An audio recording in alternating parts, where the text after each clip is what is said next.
The seven gifts of the Holy Spirit, Isaiah 11:2-3. The Spirit of the Lord shall rest on him, the Spirit of wisdom and understanding, the Spirit of counsel and might, the Spirit of knowledge and the fear of the Lord. His delight shall be in the fear of the Lord. Isaiah 11:2-3. So these gifts are coming in pairs.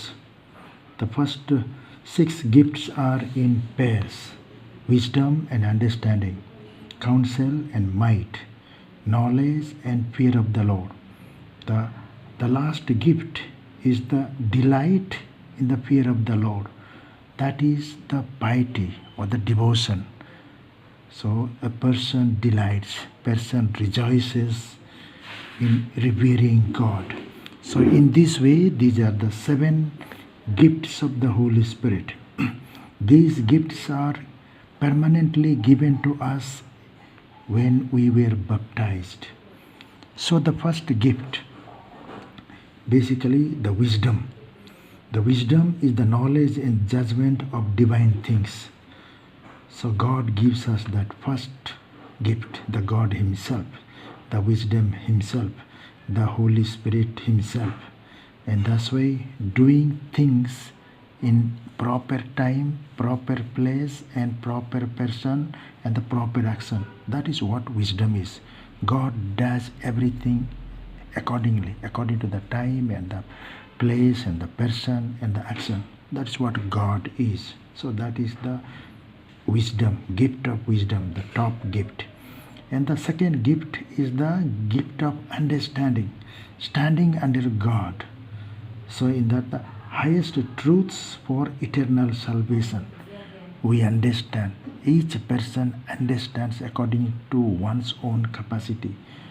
Each person interprets according to one's understanding. So God gives that meaning to each person according to one's understanding. So in that way, so wisdom and understanding come together. And then the third gift is the counsel. Counsel is described by this is directed by God for our salvation, for our advice, for our guiding, for our counseling. So it is God who counsels us, who guides us, who advises us. But then he does not force us. He guides, but the choice is ours. We have to decide. That is where the counseling, the counsel comes. And the might. And we take the decision. With our freedom, we decide. We can say yes or no. So in that way, we take the decision. That is where we have that fortitude, the courage to do good and avoid evil. That power God has given, but we have to decide. God will not decide for us. We have to decide. And the fifth gift is the gift of knowledge. So judging correctly about the matters of faith and morality.